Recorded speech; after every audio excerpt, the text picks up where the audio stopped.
ধানের শীষে জনাব ইকবাল হাসান মামুনকে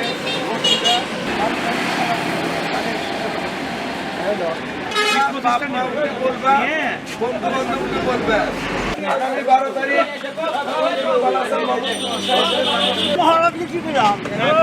তারিখ ধানের শীষে ভোট দেবেন।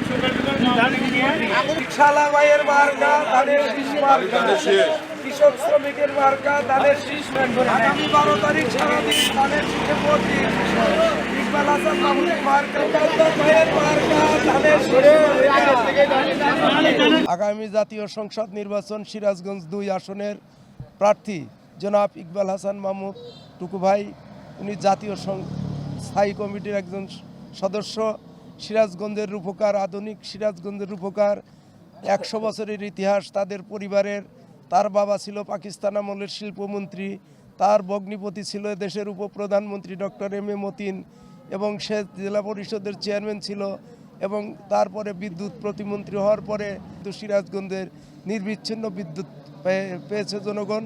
এ কারণেই আমরা ভোটের মাঠে যা দেখছি, যেখানে যাই সেখানেই শুধু টুকু ভাই আর টুকু ভাই। আমরা মনে করি যে এর সাথে প্রতিদ্বন্দ্বী হচ্ছে, কিন্তু গোনার মতো প্রতিদ্বন্দ্বী ইনশাল্লাহ প্রার্থী নাই, এটা আমরা বিশ্বাস করি। এবং তারুণ্যের অহংকার তারেক রহমান সিরাজগঞ্জের শিল্প পার্কে এসে গণজোয়ারের সৃষ্টি হয়েছে।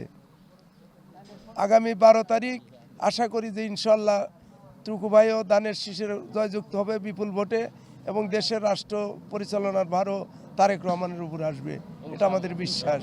বিএনপি বিগত স্বাধীনতার পরে যতদিন ক্ষমতায় ছিল, পরপর 3 টার্ম, এবং তার আগেও ছিল জিয়াউর রহমানের আমলে এবং